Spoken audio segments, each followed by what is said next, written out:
जी part 2 start हो गया जी। कोई मसला है तो पूछ सकते हैं आप लोग। ये क्वेश्चन आपके सामने है, सोल्यूशन आपके सामने है। कोई मसला है तो पूछ लीजिए प्लीज, इससे पहले कि बहुत देर हो जाए। किसका 3/12 बेटा, इंटरेस्ट वाला या एसेट वाला? डेप्रीसिएशन जरा सवाल में जाकर देखें भाई, सवाल उधर रखें, कैमरा उधर रखें। सवाल में जाकर देखें, आपको रिक्वायरमेंट से ऊपर थर्ड लास्ट लाइन में नजर आ रहा है, construction was completed on 30 September 16, the estimated life of building is 5 साल। तो 5 साल पर डेप्रिशिएट करना है, लेकिन बिल्डिंग किस दिन कंप्लीट हुई है? सवाल कहां से आया? 30 सितंबर पे। तो इसका मतलब इस साल में फिर कितना इस्तेमाल हुई होगी बिल्डिंग? अक्टूबर, नवंबर, दिसंबर। सही है जी। और कोई सवाल? जी बिल्कुल, अगर अगले साल में जाएंगे, सवाल यह है कि अगर अगले साल के एक्सेट्स बने तो क्या करेंगे भाई? बैंक का लोन तो सारा अगले साल भी आउटस्टैंडिंग रहने की, वो तो कहीं 2020 में जाके पे होने, तो पूरे साल का इंटरेस्ट बैंक ने तो लेना है, उसकी एंट्री होगी interest expense debit cash credit, यानी सारा इंटरेस्ट 12 में 12 महीनों का पीएनएल में जाएगा। बड़ा अहम सवाल था। और लोन सारा का सारा फिर भी आउटस्टैंडिंग रहेगा, और एसेट पूरा साल डेप्रीशिएट होगा। ये 3 चीजें अगले साल में चेंज होंगी। ले आएंगे जी। और कोई सवाल नहीं है? कोई सवाल? एजाज भाई मिटा दें। एजाज भाई किधर है यार? एजाज किधर होते हैं आजकल? सोए होते हैं? अच्छा आ जाए एजाज। हजरत क्या हाल है? सवाल नहीं आ रहे आजकल यार, क्या हो गया यार? वो सेशन के शुरू वाला जज्बा खत्म हो गया। कह रहे माइक देना जरा। सहन दे यार, मैं मजाक कर रहे थे। बंदा मजाक भी ना करे, लतीफा बनाना एक बंदा। चलो चलो, क्वेश्चन नंबर, टाइम कम है, 5 पे आ जाए। बंदा मजाक भी ना करे यार, बस इतनी सारी गल है। पेज 56 पे क्वेश्चन 5 पे आए। एक मामला थोड़ा सा नया है, उसको मैं छुपा रहा हूं। अब देखो छुपा कितना रहा हूं, सिर्फ इतना सा। छोड़े, आपने देखे सवाल, इतना सा मैंने सवाल को छुपाया, तो बाकी सवाल सेम है, लेकिन इस एक पॉइंट के आने की वजह से क्या कुछ हो जाएगा ये आपको देखना पड़ेगा। ठीक है जी। कैलकुलेट करें total borrowing cost to be capitalised, यानी वो सिर्फ जो मैंने वर्किंग नहीं की थी, एंड कॉस्ट ऑफ प्रोजेक्ट यानी cost of asset for the year 30 June 17। लेकिन मैं साथ में कह रहा हूं also prepare relevant extracts of financial. अच्छा एक और बात भी, सवाल में कंप्लीट तो हो गया है प्रोजेक्ट, लेकिन यूजफुल लाइफ कहीं गिवन नहीं है, तो वो भी हम डाल देंगे, ताकि अगर देखो ना यूजफुल लाइफ गिवन ना हो तो हम डेप्रिसिएशन नहीं निकाल सकते ना खुद से, तो मैं अभी यूजफुल लाइफ इस सवाल में डाल देता हूं, ताकि फुल फ्लैश सवाल में एक्सट्रैक्ट्स में जाए तो हर चीज ही हो जो मुमकिन अभी तक सीखी है। सवाल पढ़े। पहला मसला तो ये है कि सवाल हमारा 30 जून वाला आ गया है ना, मसला होता है अभी भी, चलो शुक्र है मसला होना खत्म हुआ। अच्छा जी, यकम जुलाई 16 पर हमारा साल 30 में 17 पे एंड हो रहा है, तो हमारे साल के पहले ही दिन ये हमारा साल है। ठीक है, तो हमारे साल के पहले ही दिन medium term loan of 2 million was obtained specifically for construction of the building. तो कौन सा लोन है? स्पेसिफिक लोन है। The construction work started on यकम जुलाई 2016, इसी दिन काम भी शुरू हो गया। लोन पर 10% इंटरेस्ट चढ़ा हुआ था, कैरीड मार्कअप। अच्छा, the payment made to contractor as follows, पहली पेमेंट भी किस दिन हो गई? चलो कमेंसमेंट तो यकम जुलाई को ही है। यकम जुलाई, यकम नवंबर, यकम जनवरी, यकम मार्च, 4 पेमेंट्स हुई हैं। मिलियंस में सवाल है, हम भी मिलियन में कर लेंगे। ठीक है, नेक्स्ट। प्रोजेक्ट कंप्लीटेड ऑन 31 मार्च 2017, हमारे साल में प्रोजेक्ट कंप्लीट भी हो गया। ठीक है, और अब ये प्रोजेक्ट क्या था?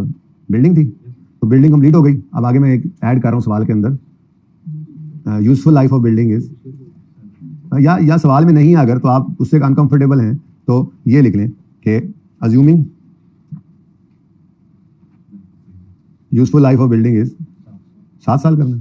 चलिए 7 कर लें, भाई की फरमाइश है। Assuming useful life of building is 15 साल ना कर लें, चलो 7 ही कर लें। उसने कहा है, कभी कभी कहा ही नहीं उसने, 7 years। ऑल्सो प्रिपेयर, ये वाली बात ऐसे डाल देते। ठीक है, और सही है, ए उधर ही रह गया जी। ठीक है जी, सही है।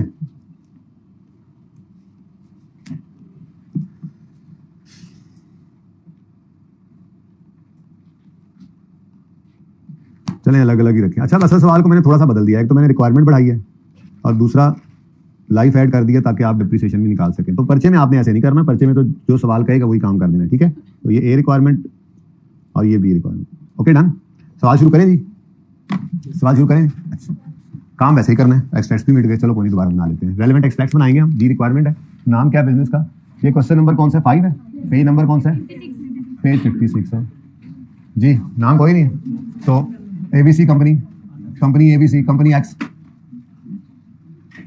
स्टेटमेंट ऑफ कंप्रीहेंसिव इनकम के एक्सट्रैक्ट्स बनाएंगे हम, रिक्वायर्ड नहीं था, जबरदस्ती है। फॉर द ईयर एंडेड 30 जून 2017, 4-5 लाइनें इसके लिए छोड़ दें। फिर company x, statement of financial position के एक्सट्रैक्ट्स बना लेते हैं हम फॉर द ईयर एंडेड। अच्छा, कंपैरेटिव नहीं बना रहा मैं, अगर किसी को मसला होगा तो वैसे ही पूछ लीजिएगा, ठीक है। जून 17 जी, एज ऑन, सॉरी यार, एज ऑन लिखना था, नहीं हंसने की बात नहीं, सही कह रहा है वो, एज ऑन ही लिखना था ना। अच्छा जी, अब दिमाग में ना फौरन ये घुमाया करें, ये जरूरी है। एक्सट्रैक्ट्स में मसला ही तो यही है कि आपको रेलेवेंट चीजों का पता होना चाहिए, कौन कौन सी चीज कहाँ कहाँ जाती है। तो एक्सट्रैक्ट्स हैं, जो सवाल आपके सामने उसके हिसाब से एक्सट्रैक्ट्स बनाने हैं, तो आपको पता होना चाहिए कि यहाँ से लोन है, उसका इंटरेस्ट है और एसेट है। लोन का इंटरेस्ट, क्योंकि बोरिंग कॉस्ट का सवाल आप पढ़ते पता लग गया आपको, बोरिंग कॉस्ट के कॉन्सेप्ट अप्लाई होने, लोन का इंटरेस्ट कुछ एसेट में कुछ पीएनएल में जा सकता है। उसके बाद लोन की अपनी प्रिंसिपल अमाउंट बैलेंस शीट में आएगी, किस्तों वाला हुआ तो करंट नॉन करंट देखना, करंट नॉन करंट देख के लोन को बैलेंस शीट में लिख लेना। तो ये तो हो गया लोन और उसका इंटरेस्ट। अगली बात, अब चूंकि एसेट है तो या तो वो बनेबल होगा या बन गया होगा, बनेबल अभी बन रहा होगा, ठीक है। तो सीडब्ल्यूआईपी भी हो सकता है बैलेंस शीट डेट पर, वो डेप्रिशिएट नहीं होता, तो या तो एसेट बन चुका होगा या भी बन रहा होगा। तो बहरहाल जो भी है बैलेंस शीट में तो जाना है। अगर बन रहा होगा सीडब्ल्यूआईपी तो फिर डेप्रिसिएशन का सवाल पैदा नहीं होता, और अगर बन चुका होगा, इस साल में इस्तेमाल हुआ है, तो फिर उसकी डेप्रिसिएशन भी आएगी, तो फिर बुक वैल्यू नजर आएगी। तो ये सारी बातें ज़हन के अंदर होनी चाहिए आपके, ठीक है। अच्छा जी, अब नॉन करंट एसेट्स में या तो सीडब्ल्यूआईपी आएगा या आपका एसेट कंप्लीट होगा तो एसेट आएगा, और आएगा अगर कंप्लीट है तो बुक वैल्यू के ऊपर। उसके बाद नॉन करंट लायबिलिटीज में आपका लॉन्ग टर्म लोन आएगा, और कहीं पे सवाल में ये लिखा हुआ है कि लोन किस्तों में वापस होना है या अगले साल वापस होना है, तो फिर खामोशी केस में लोन को, इंटरेस्ट बेयरिंग लोन को नॉन करंट ही अज्यूम कर लिया करना खामोशी के केस में। वैसे खामोश होगा नहीं, असल में ना इस सवाल की रिक्वायरमेंट नहीं थी ना एक्सट्रैक्ट्स वगैरह, होती तो वो बता देते। पिछले सवाल की रिक्वायरमेंट एक्सट्रैक्ट्स थी तो लोन के बारे में उन्होंने बता दिया था, इसकी एक्सट्रैक्ट्स नहीं थी, तो इसलिए आप लिखना चाहें तो कि सारा लोन जो है वो रीपेबल है इन 2025, ऐसे ही दिल करे जो मर्जी लिख लें। मैं वैसे कह रहा हूँ खामोशी केस में बस अज्यूम कर लें, ये खामोश होगा नहीं वैसे, ठीक है, तो सही है। यहाँ बस लिख सकते हैं assuming useful life is 7 years and all entire loan is repayable, लिख लेते हैं, चलो अच्छा लगेगा जरा, अच्छा लगेगा जरा।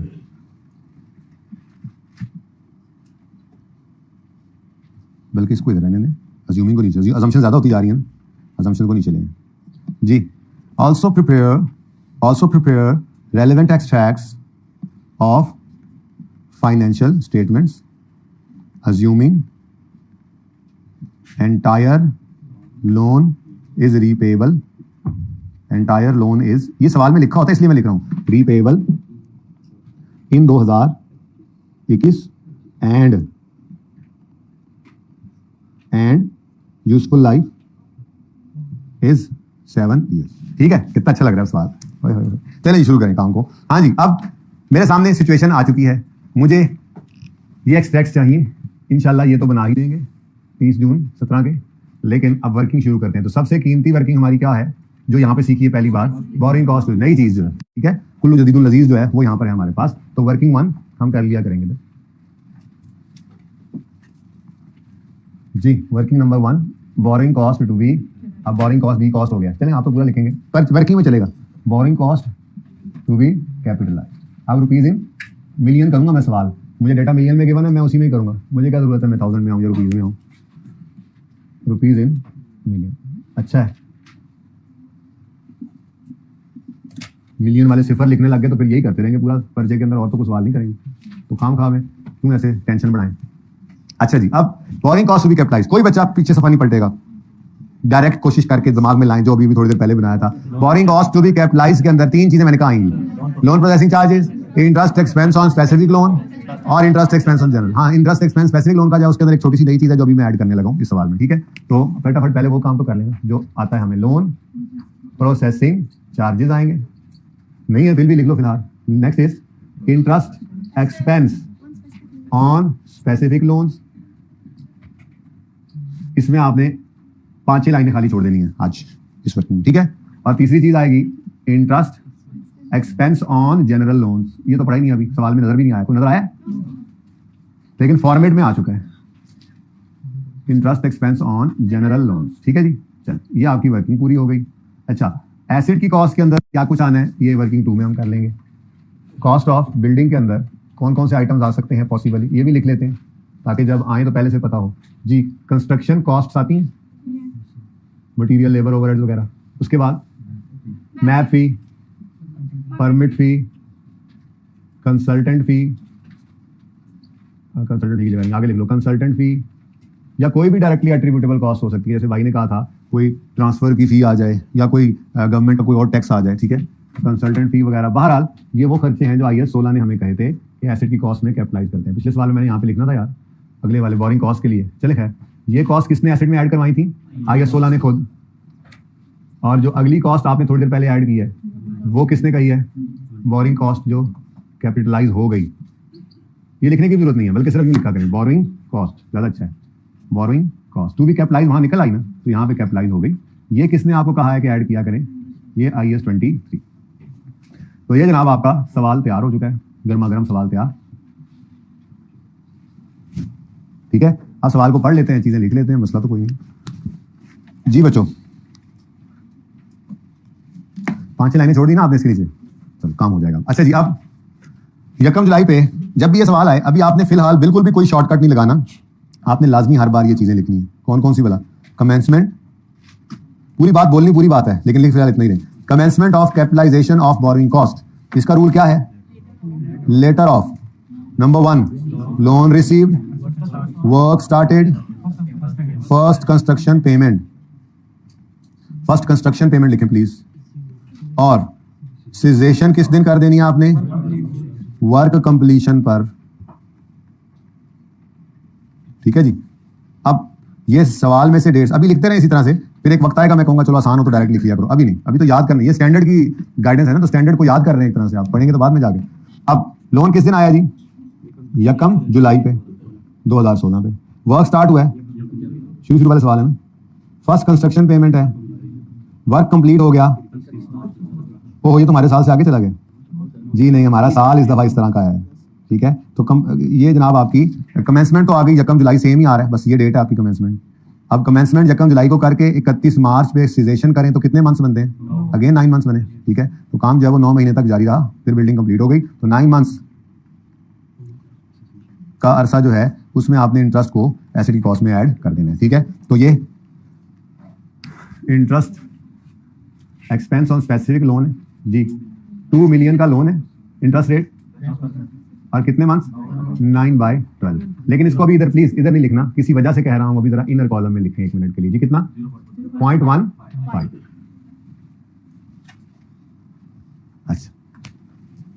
अच्छा, बाकी का क्या करें फिर? बाकी का क्या करें? बाकी इंटरेस्ट 3 महीनों का कहां जाएगा? P&L में एक्सपेंस बनेगा, उसको यहां पे आके लिख देते हैं इंटरेस्ट एक्सपेंस साथ के साथ, ताकि ये पक्का होता जाए जी। तो बेटा वो एग्रीवल क्यों जरूरी था? फिर वो टीपू शीपू वाले सवाल क्यों जरूरी थे? आप कहते हैं टाइम पास कर रहा है, लग रहा है बच्चे थोड़े आए ने सुमार में टाइम पास कर रहे हैं, तो हो गया फिर टाइम पास उनका, जो थोड़े आए जी। वो टाइम नहीं पास होना चाहिए, वो पास हो गया जी। 10% इंटू 3/12 जी, 0.05 का एक्सपेंस P&L में। कोई इंटरेस्ट पेबल किसी ने बोला है तो खुद से क्यों खाम खा ऐसे मुसीबत में आप जो वो खुद को डाल रहे हैं? बस ठीक है, चुप है तो पेड है, चुप है तो इंटरेस्ट पेड है, लेकिन चुप है या नहीं है भी पता होना चाहिए। अच्छा, उसके बाद अब चलते रहे, फिलहाल जितना सवाल था वो सारा कर तो लेना। ठीक है, कंस्ट्रक्शन पेमेंट्स हैं 0.8, 0.6, 0.2, 0.4, ऐसे ही है। तो ये चारों चीजें जो है वो ऐड कर देते हैं जी। कितना कितना था? 0.8 प्लस टोटल 2 मिलियन। चलो आगे आ जाओ भाई, कल बात कीजिए, आगे आ जाओ। अच्छा जी, ले जी, कोई मैथ फी, कोई कंसल्टेंट फी, ये अभी तक मैंने निकाल नहीं दिया आपको, मैंने रोक दिया, पता नहीं क्यों। तो सारा सवाल तकरीबन हो गया, बस एक ब्लैक लाइन। अब वो ओपन करने से पहले थोड़ी सी डिस्कशन सुन लें। यहाँ तक कोई नया काम तो नहीं किया मैंने, यानी अगर वो ब्लैक लाइन ना हो तो बस ये 0.15 इधर ऐड हो, ये एसेट की कॉस्ट आ जाए, फिर एसेट की लाइफ आपने को 7 साल बताई थी, तो वो लाइफ 3 महीने, ये 3 महीने, ये भी चेंज करना था। खैर चलो छोड़ो, असल पिछले सवाल में 3 महीने था ना, चलो खैर पता लग गया ना। चलिए, तो ये सवाल खत्म हो गया था, लेकिन अब एक चीज आई, वो ब्लैक में क्या है वो बताता हूँ, पहले बात सुने। ये जो स्पेसिफिक लोन है ना, स्पेसिफिक लोन, इसका कॉन्सेप्ट ये है कि इस पैसे को हम अलग से संभाल के रखते हैं। इस पैसे को हम अपने दूसरे किसी काम में खर्च नहीं करते, क्योंकि कंस्ट्रक्शन के लिए हमने ये पैसा मांगा है बैंक से, तो कंस्ट्रक्शन में फिर कम ना पड़ जाए।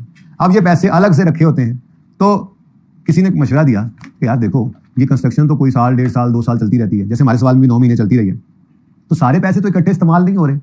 अब पैसे आपने बिजनेस में कहीं और इस्तेमाल भी नहीं करने कि कंस्ट्रक्शन के पैसे हैं कहीं और ना लग जाएं, क्या ख्याल है? तो कंस्ट्रक्शन के पैसों को आपने कहीं और इस्तेमाल भी नहीं करना, और कंस्ट्रक्शन के सारे पैसे जो हैं ये आपने इकट्ठे, यानी कि 2 मिलियन की कंस्ट्रक्शन पूरी की पूरी लोन से फाइनेंस किया ना एक तरह से, तो क्या पूरा 2 मिलियन आपने पहले ही दिन पे कर दिया कॉन्ट्रैक्टर को? नहीं, वो तो आप आहिस्ता आहिस्ता करके पे करते रहे ना। तो किसी ने मशवरा दिया कि यार ये जो पैसा आपके पास सरप्लस में पड़ा हुआ है, जो फंड्स आपके पास, यानी जिस दिन लोन आया उस दिन शायद आपने कुछ पे कर दिए, बाकी सारे साइड पे संभाल के रखे हुए हैं। फिर कुछ अर्से बाद फिर प्रोग्रेस पेमेंट एक की, पैसे फिर भी पड़े हैं, फिर एक पेमेंट की, फिर भी पैसे बाकी हैं, और फिर आखिरी पेमेंट की जब काम पूरा हुआ, तो ये जितना अरसा आपके पास पैसा आपकी दराज में पड़ा रहा, तो इसने क्या फायदा दिया आपको? तो क्यों ना आप इस पैसे को टेम्परेरीली शॉर्ट टर्म के लिए इन्वेस्ट कर दें और उससे इन्वेस्टमेंट इनकम कमा लें। वेला पैसा रखने की बजाय टेम्परेरी इन्वेस्टमेंट करके उससे इनकम कमा लें। तो आपने कहा यार बात तो बिल्कुल ठीक है, हमें टेम्परेरीली इस सरप्लस को इन्वेस्ट करके इनकम कमा लेनी चाहिए। तो बोलो, अब इसमें तो कोई मसला नहीं है, कमा लेंगे इंटरेस्ट इनकम भी, इन्वेस्टमेंट इनकम, ठीक है। लेकिन साथ ही स्टैंडर्ड ने I-73 ने बढ़कर कहा कि यहां पे मैं आपको थोड़ी सहूलत ये दे देता हूं कि अगर आपने क्वालिफाइंग एसिड के लिए लोन लेकर इंटरेस्ट पे किया तो वो इंटरेस्ट एसिड की कॉस्ट में ऐड हुआ था ना, तो अगर आपने उस लोन को जिसका इंटरेस्ट इधर ऐड किया है, उस लोन को अगर आपने सरप्लस पड़ा था टेम्परेरी इन्वेस्ट करके कोई इन्वेस्टमेंट इनकम कमा ली है, तो वो इनकम को एसिड में से माइनस करने की भी इजाजत देता हूं। यानी कि बात पूरी कब होगी? जब लोन स्पेसिफिक जो होगा उसमें से एक्सपेंस में से आपने इन्वेस्टमेंट इनकम वो भी इसी स्पेसिफिक लोन के सरप्लस की इन्वेस्टमेंट इनकम क्या कर देना है, माइनस जो नेट में फिगर आएगी वो आप बोरिंग कॉस्ट में कैपिटलाइज कर लेंगे। ये बात समझ आई? अब सवाल को देखते हैं, ये कैसे पता लगेगा कि वो इन्वेस्ट कर रहे हैं? सवाल खुद बताएगा। पिछले सवाल में ऐसी कोई बात थी नहीं थी। अभी वो क्या कह रहा है? Surplus funds are invested at, अच्छा ये नॉर्मली ये बड़ी थोड़े रेट के ऊपर होंगे, यानी कि इंटरेस्ट का रेट हमेशा ज्यादा ही हुआ करेगा। उसकी वजह क्या है? ये शॉर्ट टर्म इन्वेस्टमेंट्स होती हैं, मतलब आपने बैंक में पैसे रखवा भी दिए हैं तो आपने बैंक को कहा भाई किसी वक्त निकाल लेंगे, तो लॉन्ग टर्म के लिए अगर डिपॉजिट करें तो उस पर रिटर्न ज्यादा मिलता है, शॉर्ट टर्म के लिए डिपॉजिट करें तो उस पर रिटर्न कम मिलता है। लेकिन बस हमने कहा जो मिल जाए, ठीक है, किसी की शेयर खरीद लिए, तो ध्यान रखना होता है पैसे डूब ना जाए बाहर, तो शॉर्ट टर्म के लिए खरीदा और फिर बेच दिए, तो शॉर्ट टर्म में इन्वेस्टमेंट, तो नॉर्मली आपको ये इन्वेस्टमेंट इनकम भी जो है वो इंटरेस्ट की जो है वो कॉन्टेक्स्ट में नजर आ रही होगी कि इंटरेस्ट पैसे जो पड़े थे वो बैंक में डिपॉजिट कर दिए, डिपॉजिट अकाउंट खोल के, और उसके ऊपर जो है वो इन्होंने इंटरेस्ट कमाया है 4%। अब ये सरप्लस फंड जो इन्वेस्ट हुए ये 4% के हिसाब से इनकम दे गए, तो जिस अरसे में, बड़ी अहम बात कर रहा हूं अब, ये बड़ी अहम बात है, आपने इनको बताना वापस आने पे, ठीक है, जिस अरसे का इंटरेस्ट एसिड में ऐड हुआ था उस अरसे के दौरान अगर कोई सरप्लस की इन्वेस्टमेंट इनकम है तो एसिड की कॉस्ट में से माइनस होगी, और जिस अरसे का इंटरेस्ट पीएनएल में एक्सपेंस बना था अगर उस अरसे में कोई सरप्लस फंड्स आए हैं तो उनकी इन्वेस्टमेंट इनकम भी पीएनएल में अदर इनकम बनेगी। ये सब लिखें, लिखें। यहां पर स्टार लगाएं, सरप्लस फंड्स आर इन्वेस्टेड, ये यहां पे स्टार लगाएं, एक स्टार अपनी वर्किंग में यहां पे लगाएं, और ये स्टार जो 2 स्टार्स हैं, ये 2 स्टार्स को आपने अपने सफे की टॉप पे जहां कहीं लिखना है वहां पे आप इसके बारे में एक बात लिखें। वैसे क्या बोला था मैंने लिखना? हाँ सही। देखिए, जिस अरसे का इंटरेस्ट एक्सपेंस एसिड की कॉस्ट में ऐड हुआ है, जिस अरसे के दौरान, चलो जिस अरसे का कह लें, जिस अरसे का इंटरेस्ट एक्सपेंस एसिड की कॉस्ट में ऐड हुआ है उसी अरसे के दौरान अगर कोई सरप्लस फंड्स की इन्वेस्टमेंट इनकम हुई, उसी अरसे के दौरान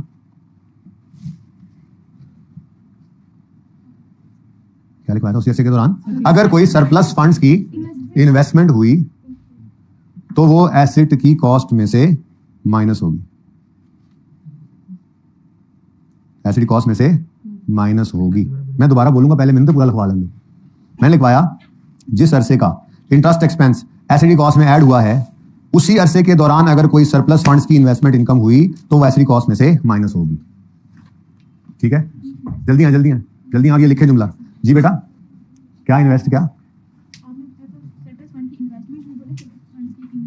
इन्वेस्टमेंट इनकम है? एक ही बात है, अगर सरप्लस फंड की कोई इन्वेस्टमेंट इनकम हुई। अच्छा, अब इसके पीछे ना एक बात है, प्लीज देखें, इन्वेस्टमेंट इनकम अगर होगी तभी है ना डिसाइड करने वाली बात, अगर नहीं है तो नहीं है। अब इन्वेस्टमेंट इनकम अगर है तो जिन महीनों के दौरान का इंटरेस्ट, ये मैं दोबारा एलेबोरेट कर रहा हूं, लिख लिया आपने, गुजारा हो गया, जिन महीनों का इंटरेस्ट एसिड की कॉस्ट में ऐड हुआ था उन्हीं महीनों के दौरान अगर कोई सरप्लस पड़ा था तो उस सरप्लस की इनकम जो है वो एसिड कॉस्ट में से माइनस होगी। ये बात समझ आ गई? अगली बात भी अब लिख ही लो, वो लिखो, और जिन महीनों के दौरान इंटरेस्ट पीएनएल में एक्सपेंस के तौर पे चार्ज हुआ, और जिन महीनों के दौरान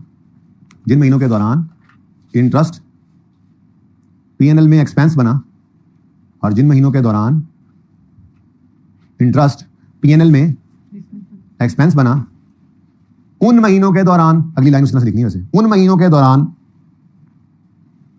के दौरान अगर कोई सरप्लस फंड्स की इन्वेस्टमेंट इनकम हुई, उन महीनों के दौरान अगर कोई सरप्लस फंड्स की इन्वेस्टमेंट इनकम हुई तो वो भी पीएनएल में इनकम बनेगी, अदर इनकम में, ठीक है, पीएनएल में इनकम बनेगी, ठीक है। अब कहानी समझ आई है। पहली बात क्या बताइए आपको कि अगर स्पेसिफिक लोन का इंटरेस्ट है तो उसे एसिड कॉस्ट में ऐड करते हैं पर एक स्पेसिफिक टाइम पीरियड वो हमने डिसाइड किया। अगली बात हमने सुनी कि अगर कोई पैसे पड़े हैं सरप्लस में और उसे इन्वेस्ट करके इनकम आ गई है तो जिन महीनों के दौरान इंटरेस्ट एसिड कॉस्ट में कैपिटलाइज हुआ था, अगर उन महीनों के दौरान ही वो इन्वेस्टमेंट इनकम भी निकली है तो वो एसिड कॉस्ट में से माइनस कर देना। और अगर इंटरेस्ट बैलेंस शीट में एसिड की कॉस्ट में आने के बजाय पीएनएल में एक्सपेंस बना है, यानी कैपिटलाइजेशन वाले पीरियड का नहीं है, तो उन महीनों के दौरान अगर वो सरप्लस फंड पड़ा था और वो पीएनएल के और वो इन्वेस्ट होकर इनकम आई है, तो जब एक्सपेंस पीएनएल में गया तो उसके साथ ही इनकम भी उतरी जाएगी, यानी कि दोनों साथ साथ ही चलेंगे। ये इसलिए है कि एक्सपेक्ट के सवालों में दोनों चीजें देखनी पड़ती हैं। वैसे आपके आज वाले सवाल के अंदर इसकी जरूरत नहीं थी, लेकिन किसी मुश्किल सवाल के लिए आज ही तैयारी कर ली हमने आसान सवाल के अंदर, ठीक है। आज तो अभी आप देखेंगे बड़ा आसान सा काम है इन्हीं 9 महीनों के अंदर, क्योंकि असल में मसला क्या है, यकम जुलाई को लोन आया है और 2 मिलियन का ही लोन है, 2 मिलियन का ही प्रोजेक्ट है, और जिस दिन प्रोजेक्ट खत्म हो रहा है उस दिन लोन भी पूरा इस्तेमाल हो जाता है। इसलिए सरप्लस कुछ पड़ा ही नहीं है, सारे पैसे लोन के अंदर बिल्डिंग में लग गए, इसलिए इनकम आएगी सिर्फ यहीं पर ही आएगी, ठीक है। लेकिन मैंने अगली तैयारी भी आपको करा दी है, फिर कभी जरूरत पड़ सकती है। अच्छा सुनिए, अब एक छोटी सी ये जो इन्वेस्टमेंट इनकम है ना, ये हो गई, या इवन ये जनरल लोन्स का इंटरेस्ट जो होगा, ये हम एक वर्किंग से फिगर्स निकाला करेंगे यूज करके, तो वो वर्किंग में आपको आज सिखाने लगूँ, ठीक है। बहरहाल फिलहाल तो ये चूंकि है नहीं, ये तो है नहीं ना अभी, तो बोलो, तो जिसकी बात कर रहे हैं उसी के बारे में बता रहा हूं कि ये इन्वेस्टमेंट इनकम अगर निकालनी है तो उसके लिए हम एक छोटी सी वर्किंग किया करेंगे, नाम होगा उसका रिसीट पेमेंट स्केड्यूल। क्या जी? रिसीट्स और पेमेंट्स का स्केड्यूल, ठीक है। इस रिसीट पेमेंट के अंदर हम क्या लिखेंगे ये मैं बाद में बताता हूं, पहले जरा बना लें उसको, ठीक है। तो यहां पे करके मैं वर्किंग 3 कर रहा हूं, छोटी सी, नाम है इसका रिसीट्स पेमेंट्स स्केड्यूल।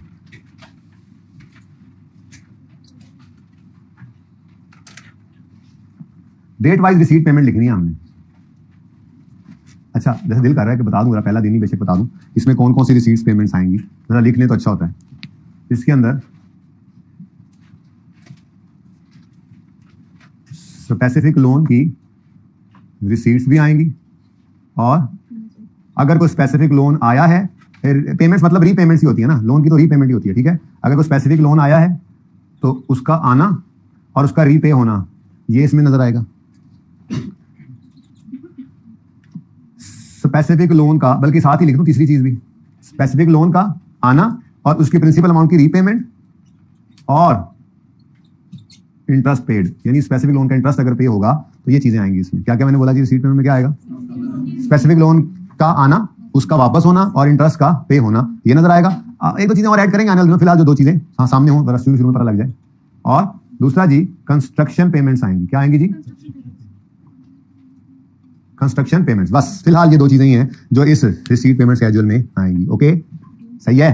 तो क्या फॉर्मेट होगा इसका? बड़ा सिंपल सा फॉर्मेट है, डेट हम डालेंगे, डेट वाइज रिसीट पेमेंट बस हमने लिखी है इसलिए डेट डालेंगे।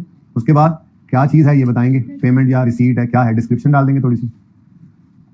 उसके बाद आपने कौन सा लोन लिया है तो वो स्पेसिफिक लोन का एक आपके पास कॉलम आ जाएगा। आज ये कॉलम, कल इधर कॉलम में इसके आगे जनरल लोन का कॉलम पड़ेगा, और फिर आने वाले दिनों में इसमें एक कॉलम और पड़ेगा इक्विटी का या ओन फंड्स का। तो मैक्सिमम यही है। बार फिलहाल स्टेप बाय स्टेप चले, जाग के बैठे। स्पेसिफिक लोन्स एक से ज्यादा भी हो सकते हैं, फिलहाल तो एक ही है। और आखिरी कॉलम कौन सा हुआ करेगा? तो फिलहाल आपके स्केड्यूल के अंदर सिर्फ एक ही कॉलम है स्पेसिफिक लोन का। ये आने वाले दिनों में मैं आहिस्ता आहिस्ता इसके अंदर चीजें जो है वो बढ़ाऊंगा, ठीक है। फिलहाल तो बस यही है। लें जी, ये आपका स्केड्यूल बन गया जी रिसीट पेमेंट का। अब मैंने आपको क्या बताया कि ये रिसीट पेमेंट्स लोन वाली या ये कंस्ट्रक्शन पेमेंट्स ये होनी चाहिए, इंपॉर्टेंट थिंग इज ये होनी चाहिए, कोई बता दे, मैंने अभी बोला था ये होनी चाहिए डेट वाइज। किसने बोला? Date wise. सुन रहा था भाई, जाग रहा था, बाकी सब सो रहे थे। ये डेट वाइज होनी चाहिए। रिसीट पेमेंट डेट का कॉलम डालते बोला था ना है कि रिसीट पेमेंट्स होंगी डेट वाइज, ठीक है। तो ये डेट वाइज होनी चाहिए। अगर ये डेट वाइज होनी चाहिए तो फिर जितनी रिसीट पेमेंट सवाल में है उनके ऊपर डेट्स लगाएंगे। भाई आज का सवाल तो बहुत आसान है, लेकिन डेट्स लगाना यहीं से सीखेंगे तो मुश्किल सवालों के अंदर जाके मुश्किल सवाल पता क्या होगा? लोन कंस्ट्रक्शन पहले स्टार्ट हो गई, लोन बाद में आ रहा है, फिर लोन की किस्तें वापस आ रही हैं, उसका इंटरेस्ट भी जा रहा है, कंस्ट्रक्शन पेमेंट हो रही है, कोई डेट कोई काम हो रहा है, बीच में कुछ दिन कोई काम हो रहा है, ऐसे सीधी सीधी डेट्स नहीं होंगी, सीधी डेट्स नहीं होंगी। लेकिन इस सवाल में सीधी सीधी डेट सीख कर मुश्किल सवालों में सीढ़ियां है ना, आहिस्ता आहिस्ता चढ़ सकते हैं, ठीक है। तो रिसीट पेमेंट बनाने के लिए मुझे date wise, receipt payment schedule बनाने के लिए मुझे डेट वाइज रिसीट्स और पेमेंट चाहिए ना। तो मैं अपनी रिसीट्स पेमेंट्स को पकड़ के उन पे डेट्स लगाता हूं जी। और किसी एक ही दिन 2 रिसीट्स या रिसीट पेमेंट किसी एक दिन आ जाए तो कोई मसला नहीं, उस नंबर के साथ ABC कर देना, पर एक डेट के ऊपर एक नंबर होना है। ओके, शुरू करें काम जी। सबसे पहले आपको ये 2 मिलियन यकम जुलाई को रिसीव हुआ है, इसके साथ लिखो 1। अभी तक तो एक ही है ना, यकम जुलाई को क्या है जी? लोन रिसीव, रिसीट आ गई। आगे चलें। Specially obtained for construction, the construction work started on the loan carried mark the payments made to, ओ यकम जुलाई को ही आपको पेमेंट भी आ गई। अब एक ही दिन 2 चीजें हो गई ना, बोलो। यकम जुलाई को लोन आया, यकम जुलाई को ठेकेदार को पैसे दिए, तो इसको A कर दो, इसको B। सही है, ये मैं इसलिए बता रहा हूं, ये बहुत आसान है, तो आप ज़बानी कर सकते थे। तो सर लोन आया, ये पहली किस्त, दूसरी किस्त, पहले तो कॉन्ट्रैक्टर को पैसे दिए, दूसरी बार तीसरी बार खत्म। भाईजान जब लोन आएगा उससे पहले शायद पेमेंट हो गई हो, कभी ऐसा भी होगा सवालों में। फिर लोन आएगा, लोन को पैसे को इस्तेमाल करेंगे, बिल्डिंग की पेमेंट्स भी करेंगे, फिर किस्तें भी पे कर रहे होंगे, फिर इंटरेस्ट भी पे कर रहे होंगे, फिर बीच में कभी पेमेंट आ जाएगी कंस्ट्रक्शन की, कभी इंटरेस्ट की पेमेंट आ जाएगी, कभी लोन की प्रिंसिपल अमाउंट की पेमेंट आ जाएगी, कभी परमिट फी पे हो रही होगी, तो वो फिर घूम जाओगे आप लोग। तो डेट डालना सीखो, आसान सवाल में सीखोगे तो मुश्किल में डालोगे ना, पहली बार ही मुसीबत नहीं पा सकता। ठीक है, अब मैंने क्या कहा, डेट वाइज रिसीट पेमेंट बनाना है, डेट वाइज रिसीट पेमेंट बनाना है। तो डेट्स लिखो, सबसे पहले लोन आया यकम जुलाई, फिर यकम जुलाई को ही पहली कंस्ट्रक्शन पेमेंट को मसला। अच्छा, उसके बाद जुलाई गुजर गया, अगस्त गुजर गया, सितंबर कोई पेमेंट नहीं, कोई रिसीट नहीं। कोई रिसीट पेमेंट हो तो देखनी है सवाल में आपने। ठीक है, नवंबर गुजर गया, नहीं गुजरा, यकम नवंबर को तो नंबर 2 आ गया, फिर नवंबर पूरा गया, दिसंबर पूरा गया, जनवरी पूरा गया, फरवरी पूरा नहीं गया, जनवरी पूरा नहीं गया, नंबर 3 पेमेंट आ गई, फिर जनवरी गया, फरवरी गया, अप्रैल गया, मई गया, पर मार्च नहीं था गया। तो बस इतना सा आपका ये खाता बना बस। ठीक है, तो रिसीट पेमेंट स्केड्यूल अब आप बनाएंगे इन डेट्स के हिसाब से। बहुत सिंपल काम है, बिल्कुल सिंपल है। देखो डेट्स आ गई सामने, सबसे पहले 1 एक इस पे लगा हुआ है, यकम जुलाई 16 पर क्या है जी? Loan received. कितना जी? अब ये 2 मिलियन का लोन रिसीव हुआ है। अच्छा, 2 मिलियन ऊपर लिखा हुआ है ना, 2 मिलियन का लोन रिसीव हो गया। इसी दिन इसमें से 0.8 मिलियन आपने ठेकेदार को दे दिया, तो यकम जुलाई को ही फर्स्ट कंस्ट्रक्शन पेमेंट आ गई। कितनी जी? अच्छा, अब जो एक दिन पर 2 या 3 या 4 या 5 रिसीट्स पेमेंट्स इकट्ठी हुआ करेंगी ना, उनको एक डिब्बे में बंद करना है, डिब्बे में डिब्बे में केक। ठीक है ना, तो ये सेम डे आ गया, ये 2 आया, ये 0.8 गया। अब को तीसरी होती, गया या आया, वो भी यहां पे लिखते, वो भी यहां पे लिखते, और फिर एंड पे क्या लगाते? डिब्बा। अब मुझे बताओ, 2 आया था, 0.8 उसमें से गया, तो बकाया क्या बचा हुआ है आपके पास? ये अब आपके पास सरप्लस फंड है। बात समझ आइए किस तरफ जा रहे हैं हम? हमने असल में क्या निकालना था? सरप्लस फंड, जिसको हम कहेंगे कि ये इन्वेस्ट होगा और फिर इस पे इन्वेस्टमेंट इनकम आनी है। तो भाई बताओ भाई, इस डब्बे में से क्या निकला? केक नहीं निकला, 1.2 निकला। ये 1.2 आपके पास यकम जुलाई 16 पे अवेलेबल है। इसको अब आगे लिख दो बैलेंस के कॉलम में। जल्दी से इतना काम करो, समझ के, इधर देख के नहीं, अपने पास समझ के जल्दी करो, जल्दी जल्दी जल्दी। ये मैंने क्या किया, बैलेंस क्यों निकाला? बैलेंस ने कहा मुझे क्यों निकाला, मैंने कभी बताता हूं, पहले बच्चे जरा तुम्हें निकाल तो नहीं।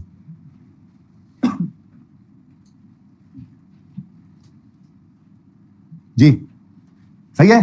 अब ये 1.2 हम क्या करेंगे, यकम जुलाई 16 को इन्वेस्ट कर देंगे। भाई ध्यान से देखते रहना, जहां समझना है पूछ लेना।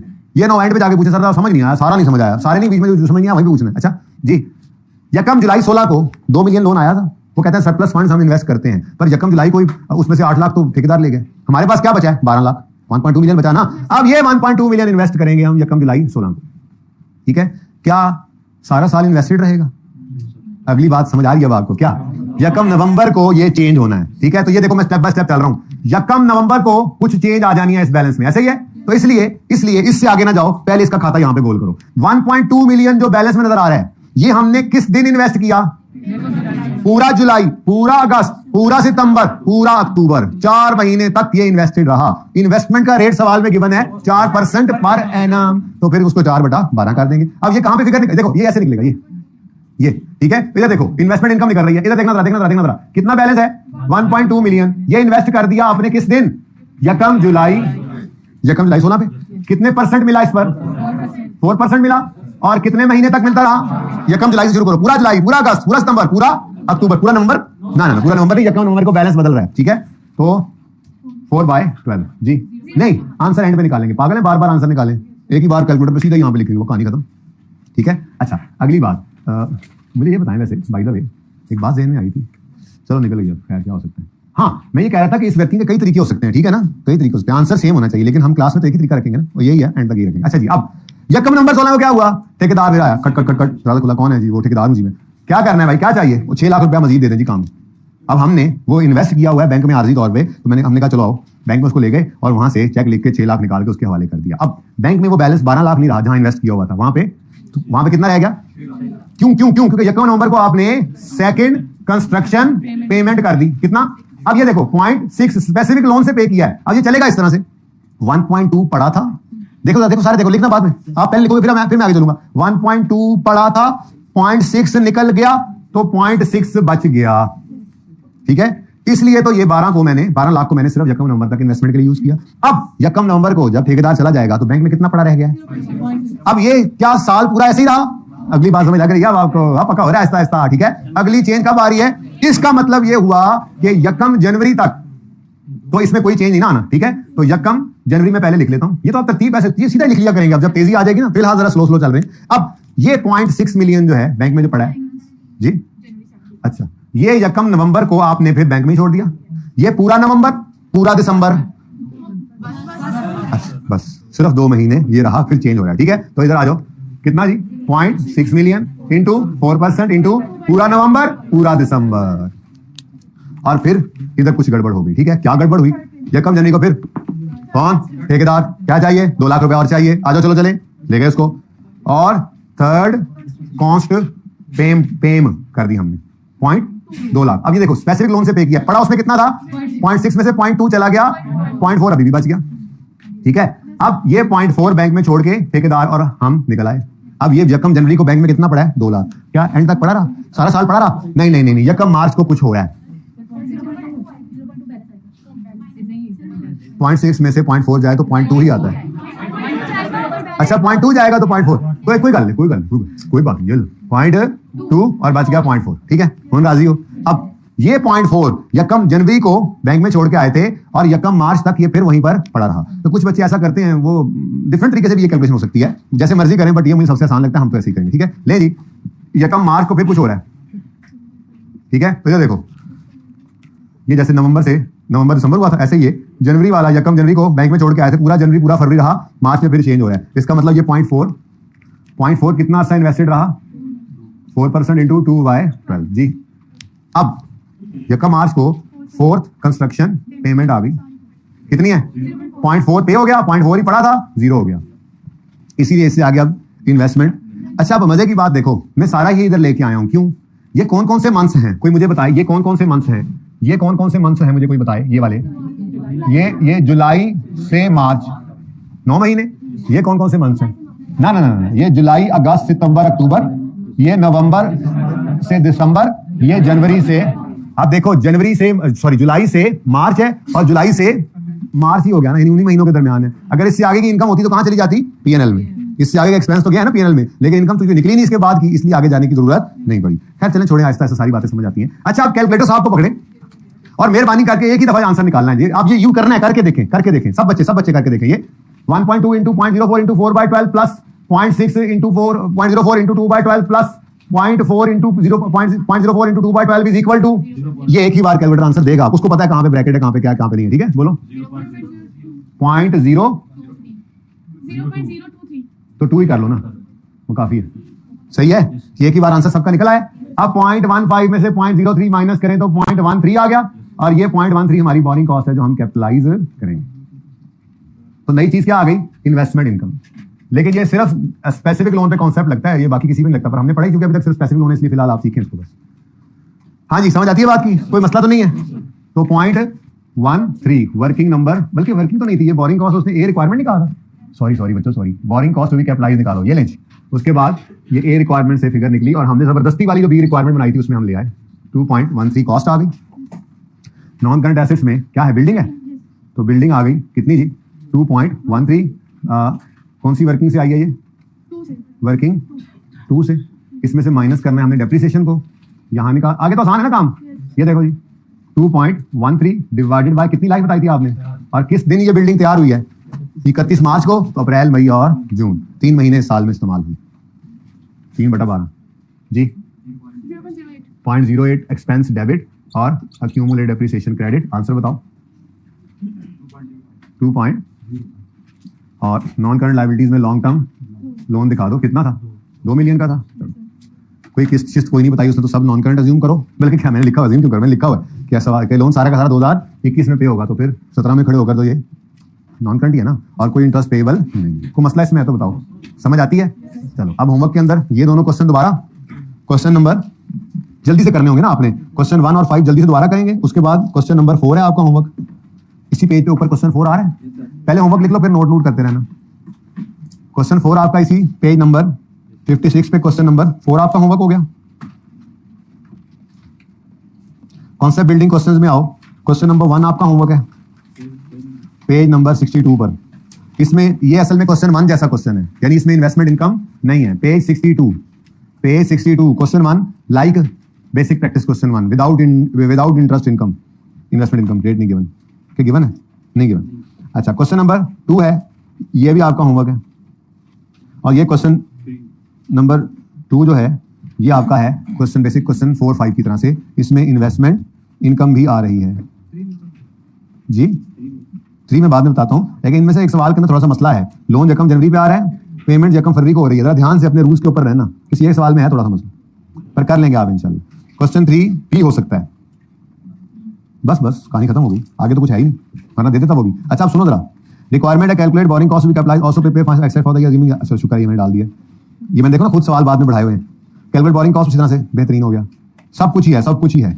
यानी आपने एक्सट्रैक्ट्स बनाने हैं, तो आपने कोशिश ये करनी है पहले क्लास वर्क क्वेश्चन 1 और 5 करना है, फिर क्वेश्चन 4 करके उनको साइड पे कर देना है, फिर एक सीटिंग में कोशिश करके ये तीनों सवाल, यानी एक गो के अंदर ये करना है। आज तकरीबन 1.5 घंटे का आपका होमवर्क बन रहा है, थोड़ा सा इसलिए कि नई चीज है, वरना 1.5 घंटे का नहीं है। आपका जल्दी हो सकता है 5 मिनट में, आप 10 मिनट में आपके ये सवाल हो जाएंगे जो आपने क्लास में किए हैं मिलाकर।